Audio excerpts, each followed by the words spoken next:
lo.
Seseorang yang hatimu bisa menerimanya, terimalah dia sebagai suami.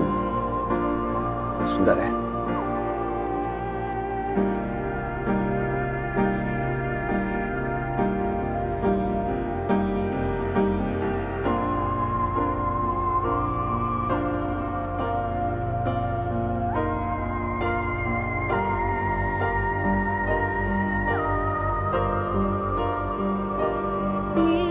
Biarkan Allah yang menjadi saksi kalau kamu menerima aku sebagai suami.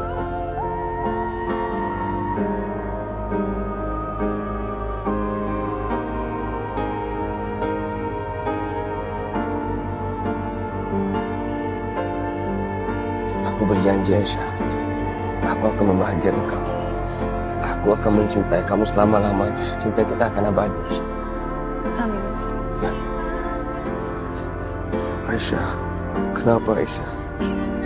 Kenapa kita harus berpisah seperti ini? Kenapa orang-orang tidak senang kalau kita itu bersatu?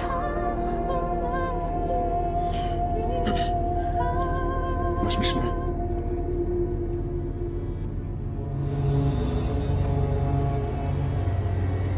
Sebelumnya belum pernah aku merasa benar-benar tidak berdaya seperti ini. Begitu lemah. Aku bertanya-tanya sama hati aku. Gimana keberadaan Aisyah? Dan apa yang sedang dialami sekarang? Restu, kamu dengar? Manusia memang tempatnya lemah dan gak berdaya. Hanya Allah yang kuat dan punya kemampuan. Jadi kita harus percaya sama kekuatan Allah. Dia yang akan mengurusi segala sesuatunya, termasuk Aisyah. Percayalah, suatu saat semua ini akan berakhir. Tapi aku sudah berjanji sama Aisyah, Mas. Aku sudah berjanji aku akan melindungi dia dari segala macam bahaya. Dan kami juga sama-sama akan menghadapi dunia ini dengan berani. Tapi Mas lihat sekarang. Mas lihat. Semuanya sudah tidak ada artinya. Semuanya menghilang termasuk Aisyah, Mas. Tenang. Kamu tenang dulu. Aku yakin Aisyah baik-baik aja. Jadi begini. Aku sudah meminta anak buah kita untuk pergi ke segala penjuru desa. Menyisir semua penduduk. Menanyakan apakah mobil Yudi keluar dari desa ini atau tidak. Aku yakin mereka mendengar sesuatu. Paling tidak melihat sesuatu. Jadi kamu jangan khawatir. Aisyah baik-baik aja. Enggak, Sakinah. Sakinah, itu semua sudah kehendak Allah. Yang bisa kita lakukan sekarang adalah ikhlas, menerima semuanya. Yang penting, kita jangan berhenti berharap. Karena harapan dan doa itu adalah senjata bagi orang-orang yang beriman. Kita harus yakin. Selama kita punya harapan, kita akan tetap hidup. Tapi sebaliknya, ketika seseorang kehilangan harapan, itu sama aja dia kehilangan separuh dari hidupnya.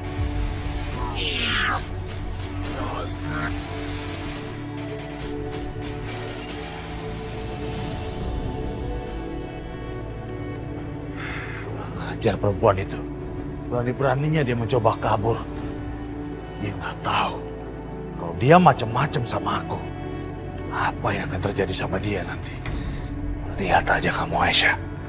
Kamu lihat nanti.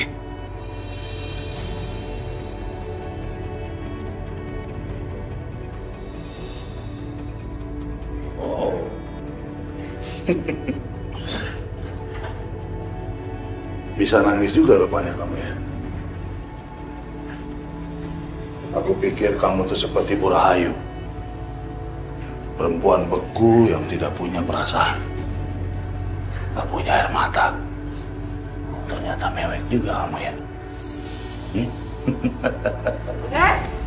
Apa kamu? Hah? Kalau kamu nggak mau tidur sama aku, apa aku harus dengerin tangisan kamu sepanjang malam? Jangan ganggu aku dong.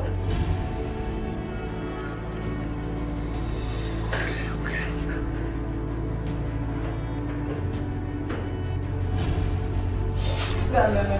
Jangan mas. Sini!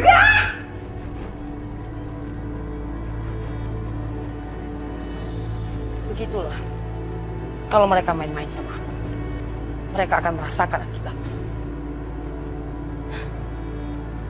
Lebih baik dia mati dan berakhir sudah semua masalah rumit ini.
Mas Yudi, kamu udah bangun belum?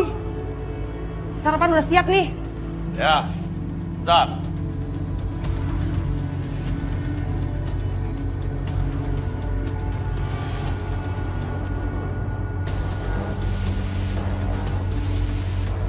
Ya Allah, syukurlah. Sementara aku aman. Sekarang aku harus menemukan cara untuk keluar dari sini.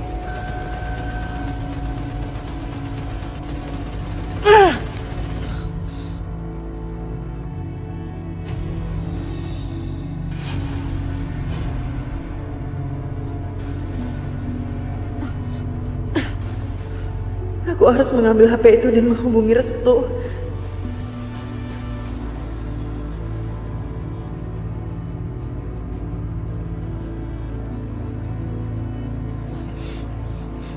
Ya Allah, semoga Yudi dan Asmara tidak mendengar bunyi itu. Sedikit lagi ya Allah, aku hampir berhasil meraihnya. Sedikit lagi.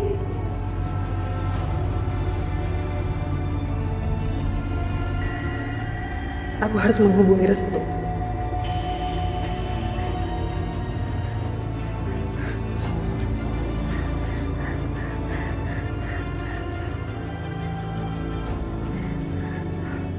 Ya Allah, tolong aku ya Allah. Aku harus berhasil menghubungi Restu. Restu, angkat teleponnya, aku mohon. Angkat teleponnya sekarang. Ya Allah, permudahlah kami dalam menemukan Aisyah. Berikan berkah-Mu agar Aisyah dapat kembali lagi bersama kami. Amin.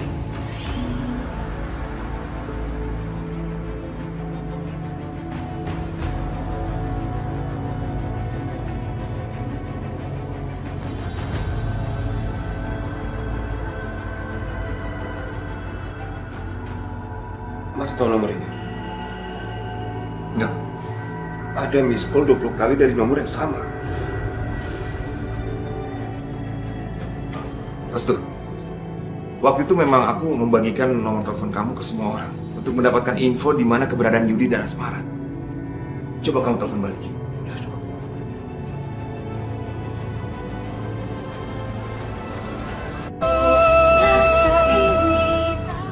Mas, aku minta segera singkirkan Aisyah.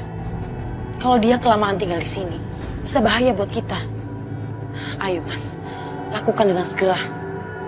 Supaya kita bisa kabur ke luar negeri. Enggak. Aku nggak akan melepasin Aisyah sampai aku bisa menemukan Maya. Aisyah bisa jadi alat barter yang bagus untuk informasi semacam itu. Mas, Mbak Maya itu sudah meninggal. Percaya sama aku. Kalau dia masih hidup, pasti kita sudah temukan dari dulu. Enggak. Pokoknya aku nggak akan ngelepasin dia untuk beberapa saat lagi. Hati-hati, Mas. Kalau keterusan, nanti bisa banyak masalah. Kalau keterusan ya enak.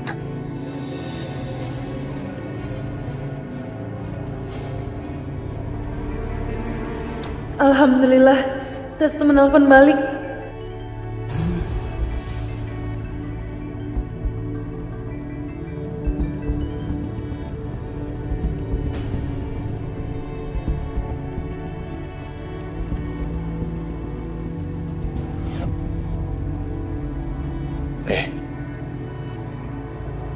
Kamu barusan ngapain kamu, ha? Aku mendengar suara-suara tadi. Apa yang kamu perbuat? Hah?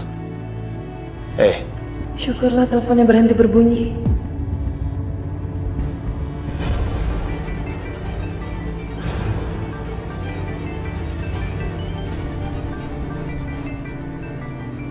Ya Allah, jangan sampai biarkan Yudi tahu Restu menelponku.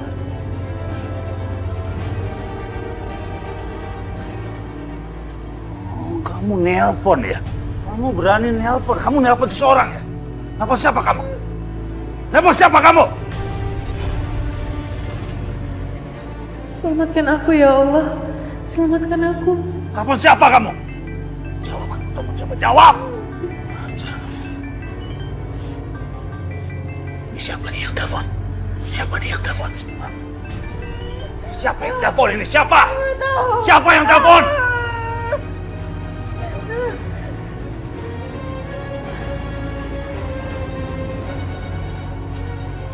Tersambung, Mas. Ya, halo. Halo, Pak. Tadi saya lihat ada miss call dari nomor Bapak.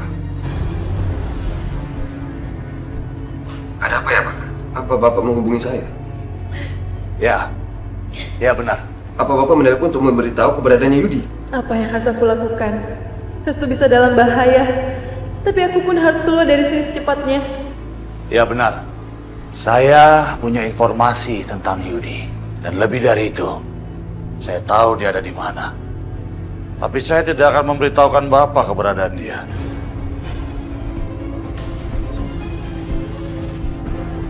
Tapi tadi kata Bapak akan menelpon saya. Ya betul. HP saya memang dipakai untuk telepon Bapak. Tapi bukan saya yang telepon. Digunakan oleh siapa, Pak?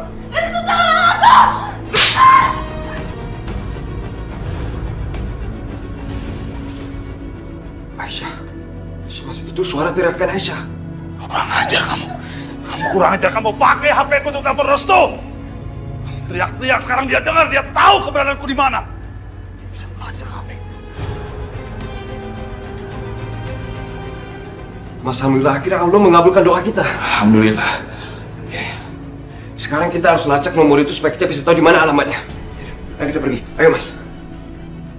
Apa yang harus aku lakukan? Apa yang harus aku lakukan? Aku harus cabut SIM card-nya.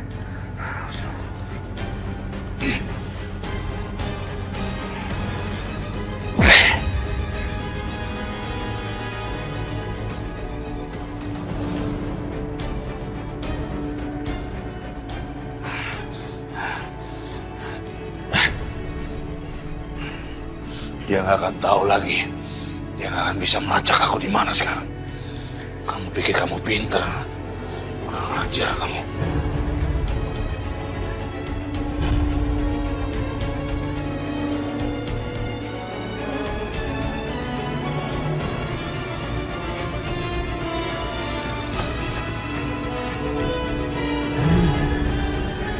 Kamu sendiri yang mengangkat telepon hingga terungkap siapa kamu sebenarnya. Sekarang, Restu bisa mencariku. Restu dan Mas Bisma sekarang bisa melacak dan menemukan aku di sini. Nomor itu sudah cukup untuk menemukan kamu.